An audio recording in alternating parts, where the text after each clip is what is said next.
Bom dia, A paz. hoje é dia 20, me perdi, Dois. 22 é isso. O perdido. Hum. 22 de julho de 2025, são quase 10 horas da manhã aqui em São Paulo. Estamos com 17 graus, tempo esquentando um pouco, mas já tem outra frente fria chegando. Então, tô aqui, né, o mocinho do tempo. Agradecendo a Deus por mais uma oportunidade de estarmos aqui, lendo a palavra de Deus, nos alimentando e podendo derramar aquilo que Deus nos pediu para os irmãos que estão aí sempre colaborando com a gente, escutando a palavra, né? Fortalecendo essa união, nessa unção de Jesus, nosso Salvador, né?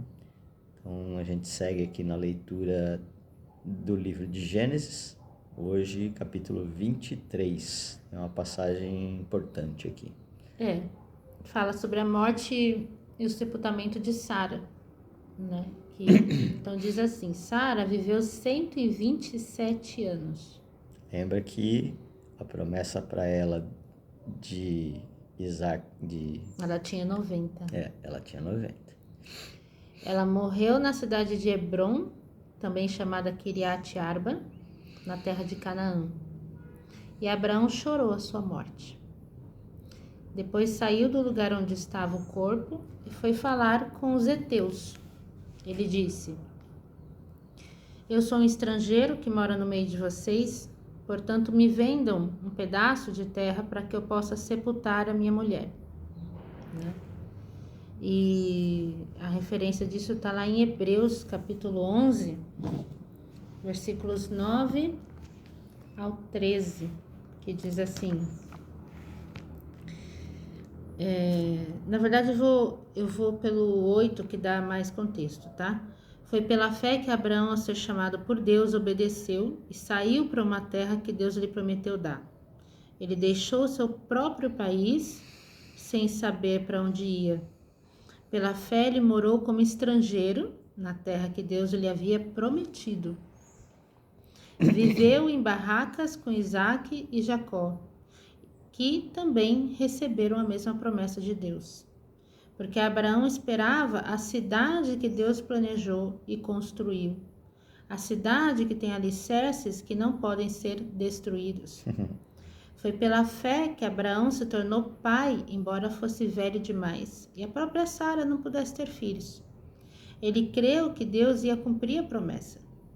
Assim, de um só homem, que estava praticamente morto, nasceram tantos descendentes como as estrelas do céu, tão numerosos como os grãos de areia da praia do mar.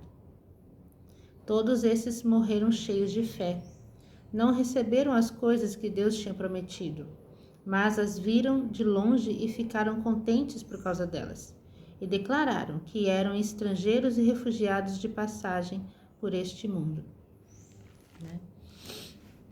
Aí os heteus responderam, voltando aqui, né? Gênesis 23 de novo. Os heteus responderam: Escute, Senhor, o Senhor é para nós um chefe poderoso. Sepulte a sua mulher na melhor sepultura que tivermos. Nenhum de nós se negará a dar-lhe a sua sepultura. Aí Abraão se levantou, se curvou diante dos heteus e disse: Se vocês querem que eu sepulte a minha mulher aqui, por favor, peçam a Efron, filho de Zoar, que me venda a caverna de Macpela, que fica na divisa das suas terras. Eu pagarei o preço total e assim serei dono de uma sepultura neste lugar. Efron estava assentado ali entre eles, no lugar de reunião, perto do portão da cidade. Ele falou, então, lembra quando a gente leu lá atrás que Ló estava perto do portão da cidade? As pessoas mais, né, os líderes ficavam nesse lugar, né? Então, ele falou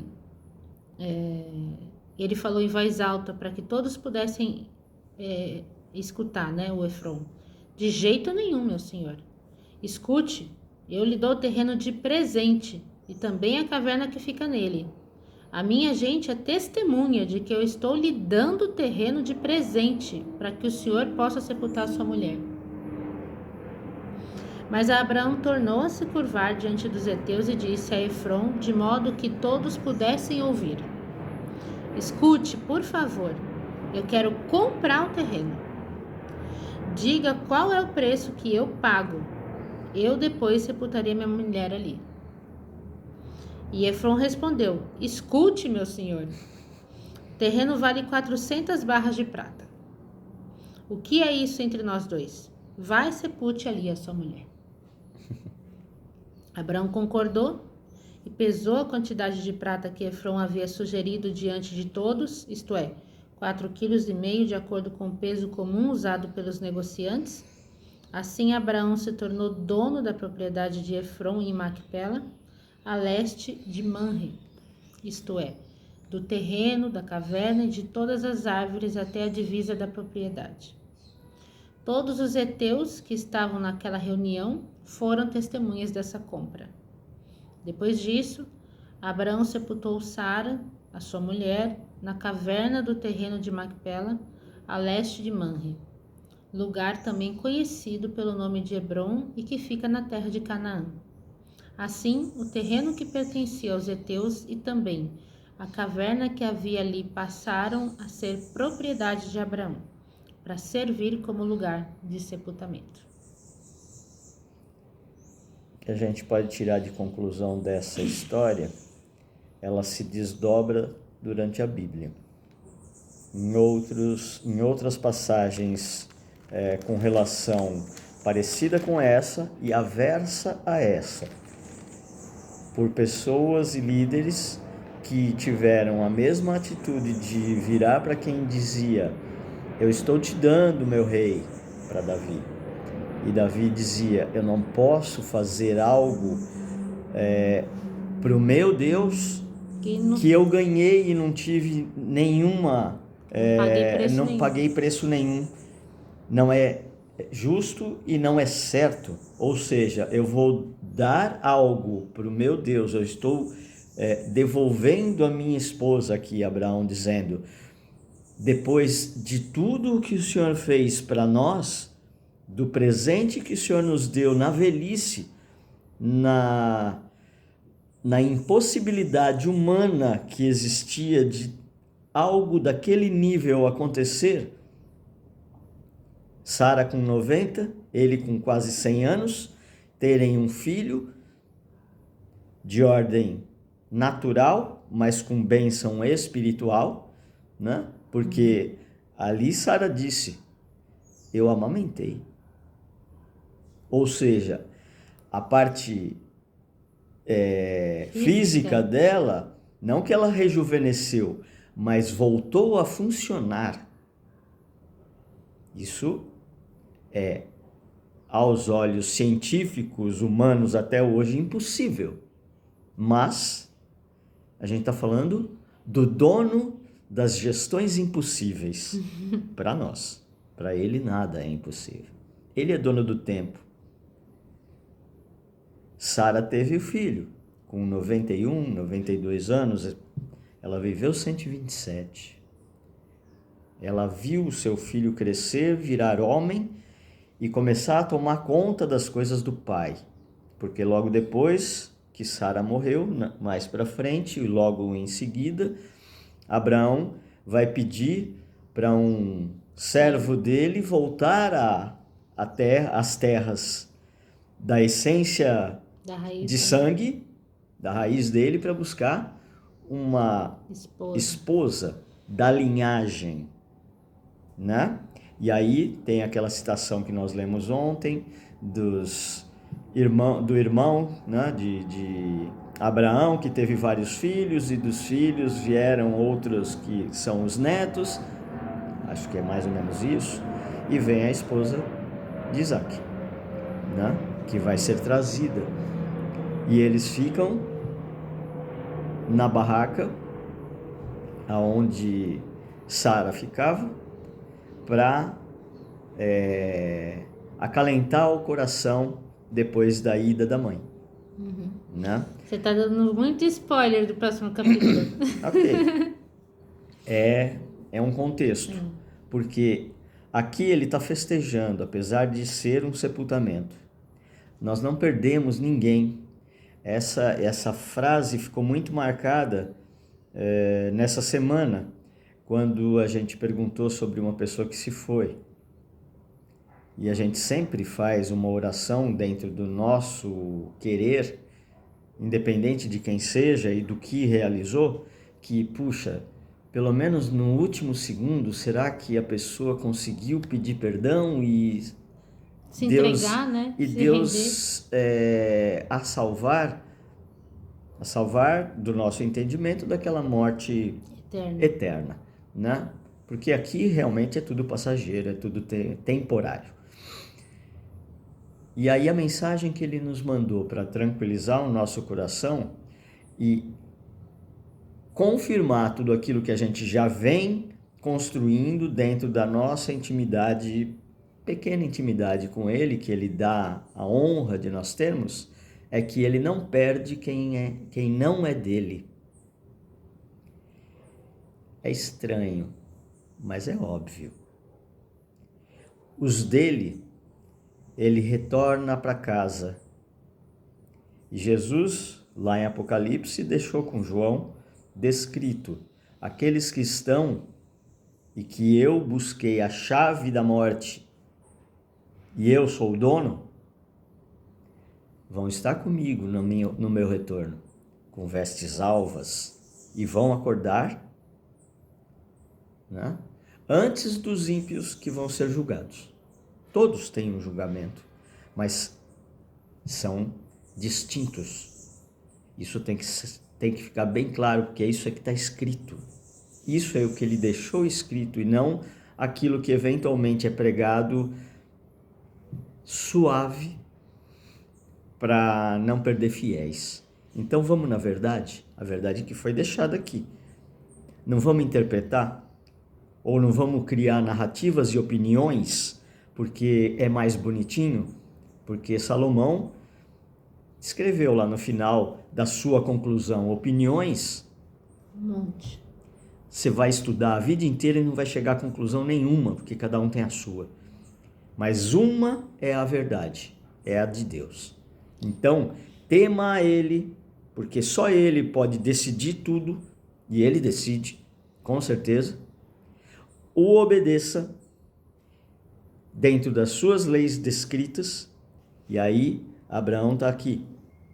Eu não posso receber algo de graça, sendo que eu vou destinar para o meu Deus tudo aquilo que Ele fez por mim, e não pode ser gratuito aquilo que eu vou destinar para Ele, tem que ter um preço, mesmo que seja um preço físico, porque a gente está na carne. Isso não quer dizer que você tem que comprar terreno no céu, como muitos pregam. E esses, está escrito aqui, ontem eu li, lá na oração da igreja, exatamente algo citado e várias vezes está aqui na Bíblia. Estes que pregam algo que levam as minhas ovelhas para o abismo vão ser julgados duplamente. Mas aqueles que foram injustiçados vão receber as suas bênçãos duplamente. A balança é justa, né? Eu preciso compartilhar algo que ele está conversando comigo aqui. Essa semana o Brasil se despediu, né, de uma pessoa muito famosa, a Preta Gil, e deve ter rolado em muitas conversas aí do mundo cristão. Mas ela misturava muitas crenças, né? Ela na busca pela cura foi orar com os evangélicos, também recebeu ali a visita das pessoas da religião do pai dela e enfim, julgamentos, né? Análises. E ficou aqui, e antes da gente gravar, eu estava ali no jardim, orando, e eu fui no Instagram ver uma postagem que eu precisava ler para o Ralph sobre a unção desse mês do calendário bíblico. E eu vi uma postagem da Carolina Dickman, que estava lá junto com a Preta, cuidando dela até o último segundo. E tem uma foto das duas de mãos dadas, a Preta deitada, de olhos fechados. Eu não sei se foi exatamente o momento que ela estava indo embora.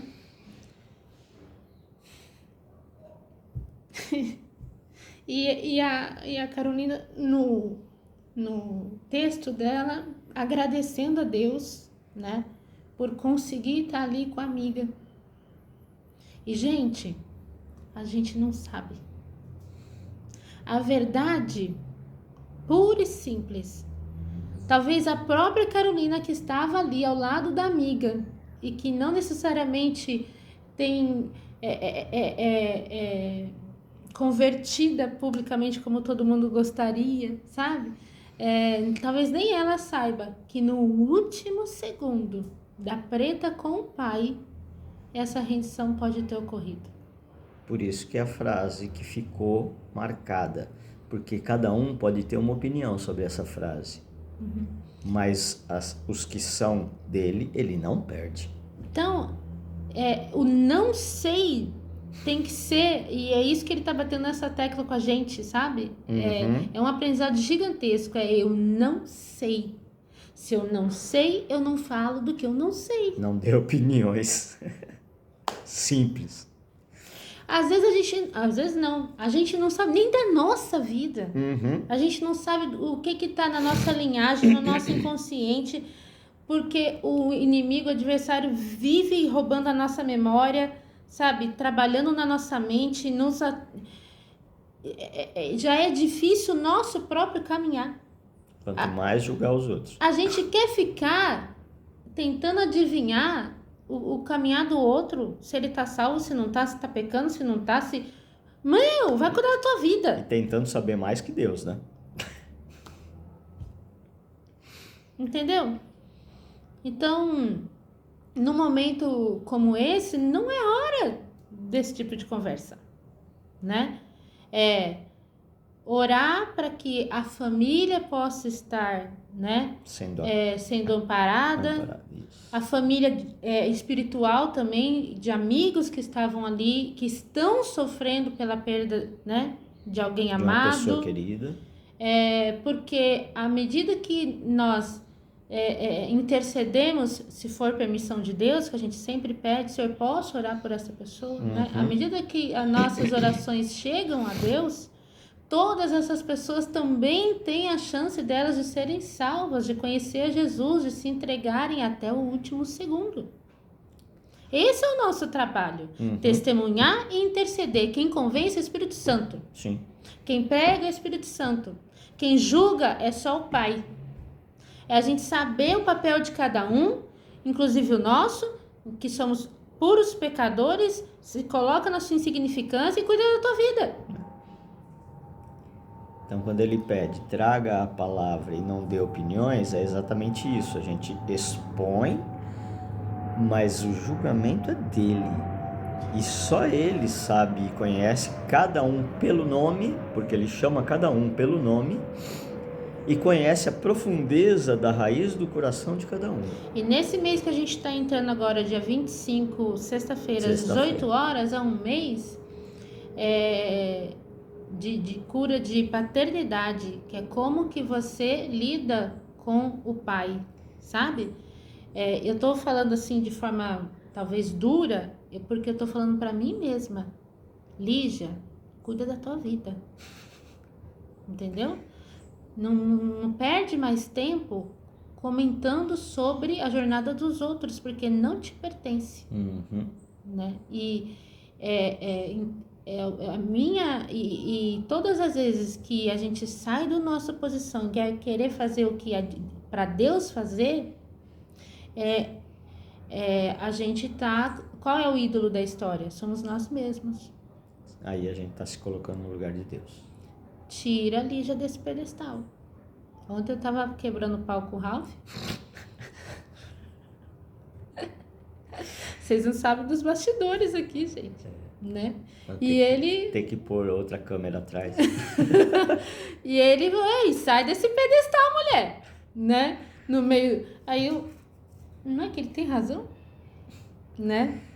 E aí eu, mas você também não pede desculpa. E aí ele, tá, perdão, eu. Nossa, gente, o que aconteceu com esse homem?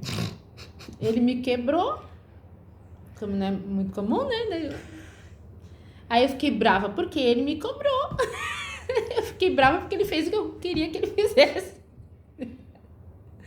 Então a gente entra nos loopings assim, totalmente desnecessários, né?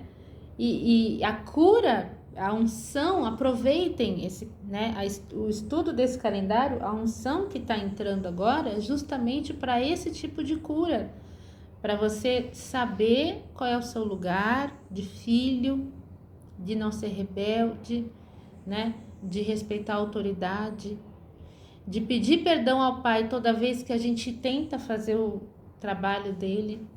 Porque só a ele pertence a análise, o julgamento da vida dos filhos dele. Eu sou mãe, eu detesto que venham falar como é que eu cuido dos meus filhos. Eu fico louca. Fala, então vem aqui cuidar de madrugada no meu lugar, né? Cuidar de criança doente.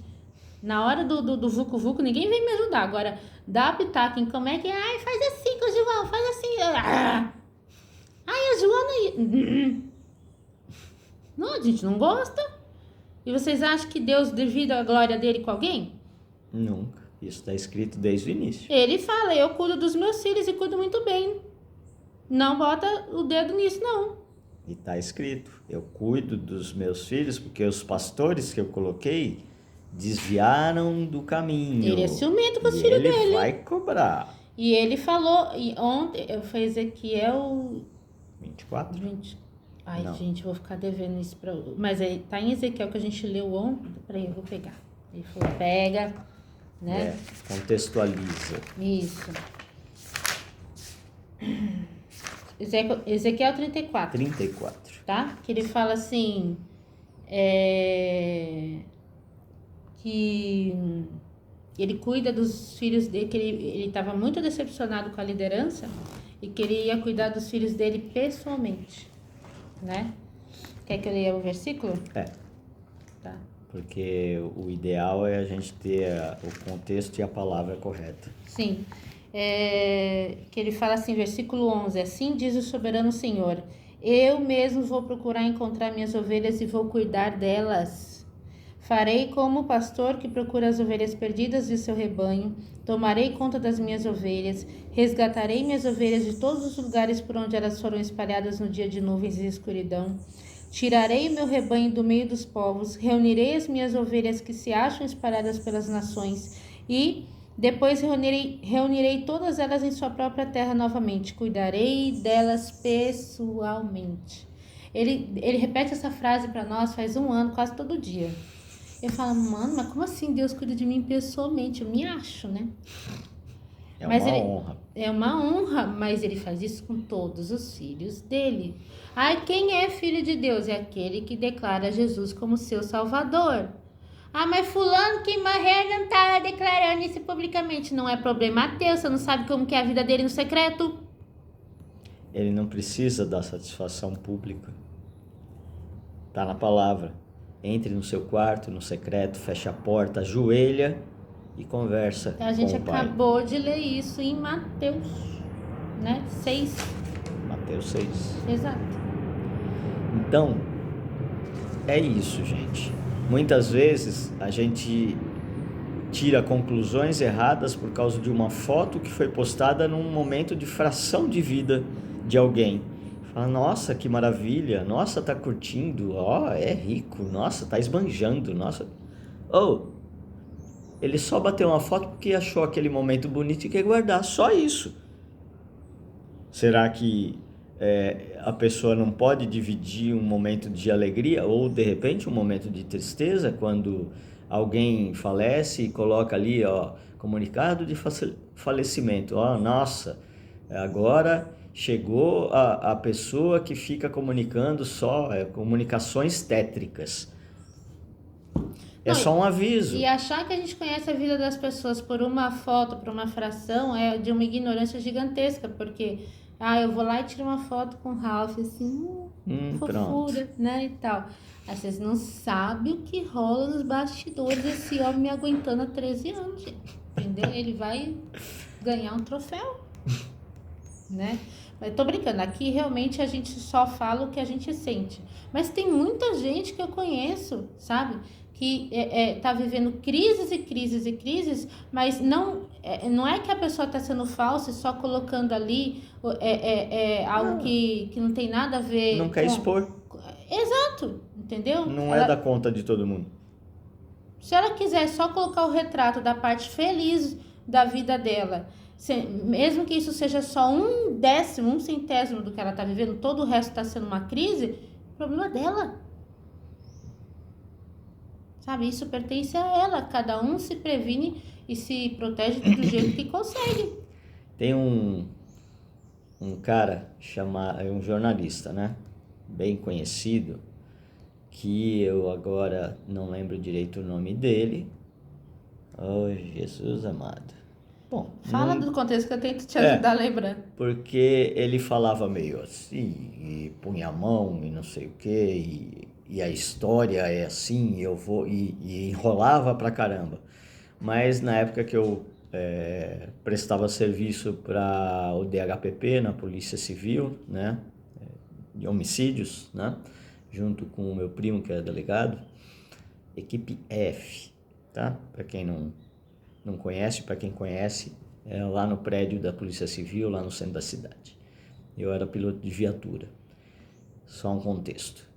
Nada para ser melhor ou que alguém. Minha vida. Ponto. E aí chegava no final do plantão, que a gente sempre fazia plantão madrugada, que não era fácil, e era a equipe que cuidava da Zona Leste. Zona Leste, infelizmente, uma das mais pesadas até hoje aqui na região de São Paulo. E chegava esse radialista de manhã cedo para pegar a matéria. E aí, doutor, alguma coisa interessante para mim hoje? Eu sei quem é, mas eu não tô o nome não tá vindo, né? Mas é muito conhecido, né? E a gente batia papo, tomava café e não sei o que, e o primo, né, o delegado passando para ele as coisas e tal. E aí, mas, poxa, por que isso? Falou, porque é isso que vende, é isso que dá audiência. Porque quando a gente posta uma coisa ruim que está acontecendo, todo mundo quer saber o final. E aí você fica enrolando para dar mais audiência, e enquanto isso você vai colocando propaganda, patrocinadores e não sei o que, e você ganha mais grana. E a rádio e a televisão fazem isso e o povo continua ali. E os jornais, aqueles que você espreme e sai sangue, vendem pra caramba. É o Coliseu moderno. Né? Mas eu só quero saber o contexto. Gente, foge disso. Porque quando a gente posta uma coisa bonita, é menos da metade do público que vai atrás. Por quê? Inveja, ciúme. Eles têm, eu não tenho. Porque Deus deu para ele e não deu para mim. Será que você está olhando no espelho e vendo dentro de você o que está acontecendo? Porque tem uma frase que eu aprendi, e aprendi fazendo o errado, julgando o outro. E aí alguém veio para mim e falou, você lembra de umas postagens que você mesmo fez lá atrás? É isso aqui, assim, ó. Você está apontando o dedo para alguém e julgando ele, mas tem 3 dedos voltados para você. O julgamento para você é maior, né? Porque você está olhando o erro dos outros, mas não está limpando a sua sujeira. Aquela outra passagem da janela suja, em que a pessoa olha para fora e fala, nossa, o vizinho não cuida, tá tudo sujo, não sei o quê. Aí essa era, na historinha, era a mulher falando e não sei o quê. Aí o marido se enche uma vez E antes dela acordar, ele limpa a janela. Aí ela acorda, olha a janela e fala: nossa, o vizinho deu uma geral ali, né?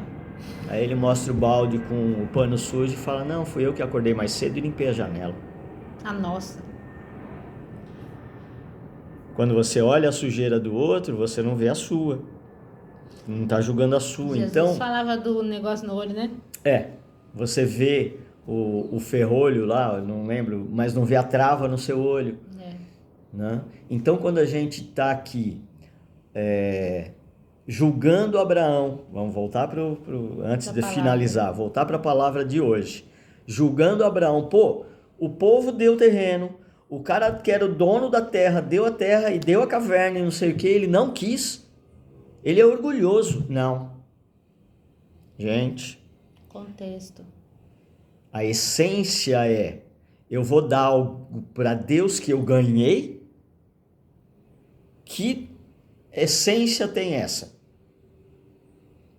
O que eu estou dando de melhor para o meu pai? Que preço eu estou pagando? Eu estou ganhando? É proibido ganhar? Não, não é proibido ganhar. Ele até fala: para aqueles que trabalham e vivem da obra, vocês recebem daquilo que a obra recebe. Vocês não é que vão enriquecer.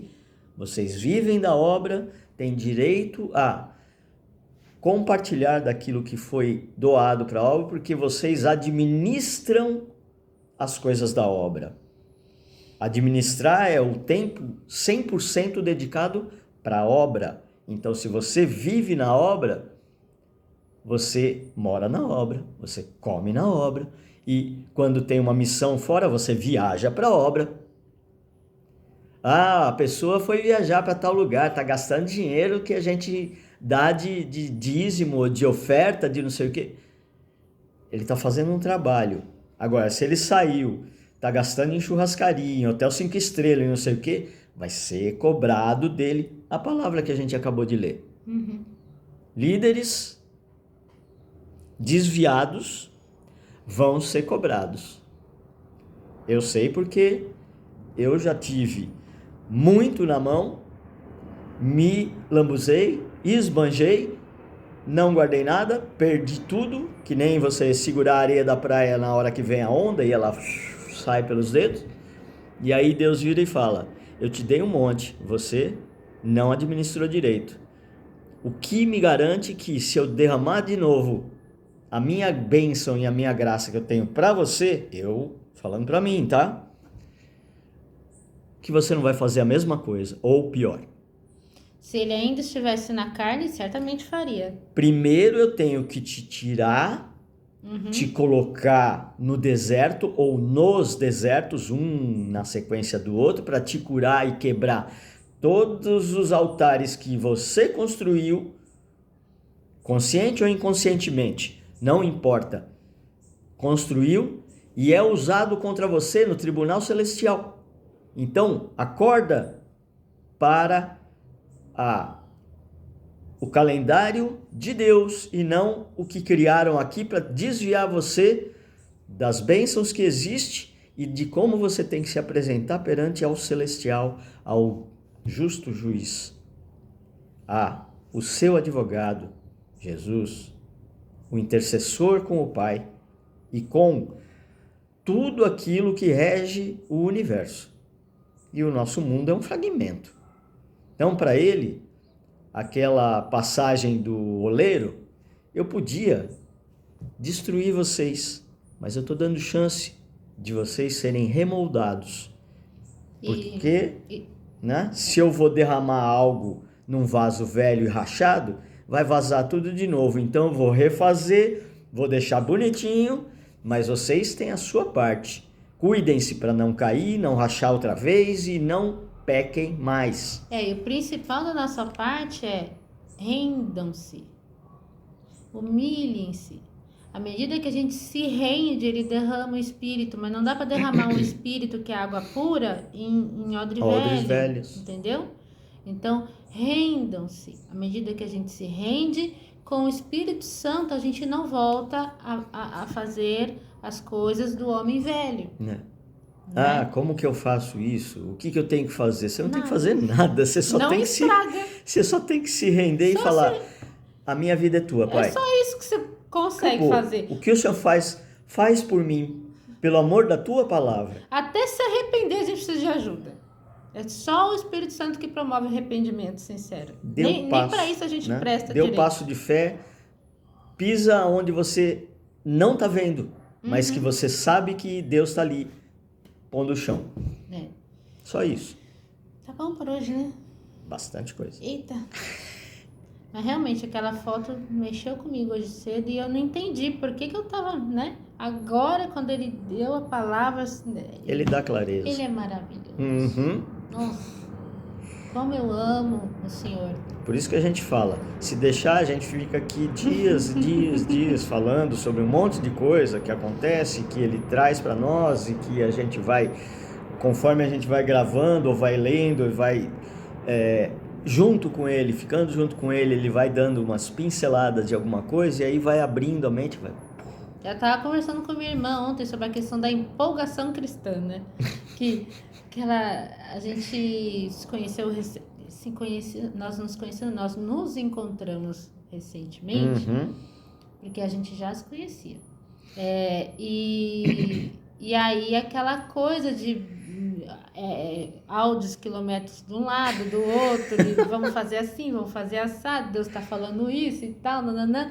Ai, Lígia, me empolguei demais. É normal, mulher, entendeu? Porque a gente vive num mundo tão louco, né? A maldade tá aumentando tanto. Quando a gente encontra um serzinho que tá ali buscando a Deus de forma genuína, a gente se empolga, uai, né? E aí ele fala, sonhe. Ele tá juntando os filhos dele. Então aí a gente só precisa assim administrar as emoções humanas para não atrapalhar o plano dele de estar conectando um com o outro, né? O que ele quer de nós? Essa é a pergunta sempre.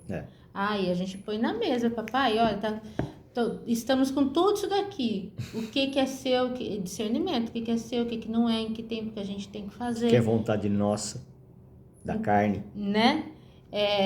E só fazer aquilo que ele determinar.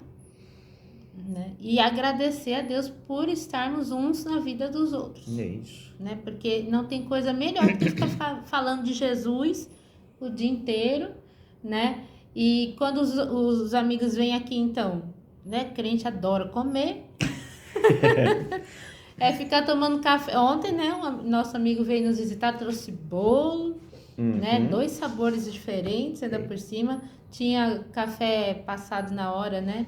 Que ele acaba com a garrafa sempre que vai com a beleza. Já fiz mais, pode voltar. Ele vai voltar hoje. Então é isso, sabe? Vida de crente é isso. É falar de Jesus pra gente sempre estar em constante exercício de rendição. Mas uma coisa interessante que ele falou aqui para mim agora, né? Só contextualizar e finalizar. Tem essa parte aí, crente gosta de comer bem, não sei o que. Sabe por quê?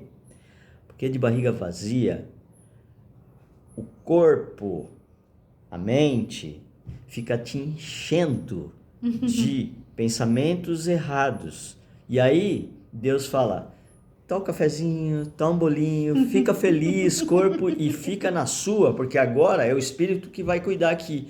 Não me enche. Mas daí o povo do jejum vai contra isso que você tá falando. Jejum é feito de que forma? Não é do jeito que... eu quero fazer. Não é você que quer. Ele vem. Ele que fala.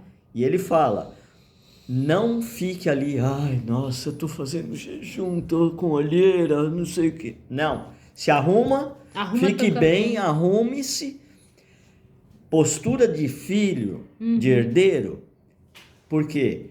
Você não pode se mostrar, estou sofrendo porque estou fazendo um jejum. Mateus 6 de novo. Jejum é para oferecer algo para Deus. E não é barganha, não é troca. Eu vou fazer isso, o Senhor me dá aquilo. É para a gente estar limpo e conseguir com que a nossa rendição tenha mais força para Deus. Entendeu? Então, é a carne se rendendo. Essa é a parte do corpo, alma, Espírito. sentimento, espírito. Então, eu diria assim, ó, corpo lá embaixo, né? Que está na terra. A alma que está aqui, Espírito. na barreira entre o corpo e o espírito. E o espírito acima de nós, né? Que ele vem e fala, silêncio, eu tô aqui, né? Fica quietinho na sua aí, que agora eu vou cuidar de coisas realmente prioritárias e importantes. Vocês só cuidam aqui das coisas da terra. Quando tiver o plano meu todinho pronto, aí você vai e segue em frente no material, porque esse corpo serve para o material, né? Mas a gente não pode viver pelo olho da carne. A gente vive pelos olhos espirituais. Pela fé. Assim na terra como no céu, né? Então é isso. Obrigado, gente, né? Fiquem com Deus, com as bênçãos de Jesus e com a proteção do Espírito Santo. E amanhã tem história de amor. Rebeca e Isaac. Mas é legal. Tchau.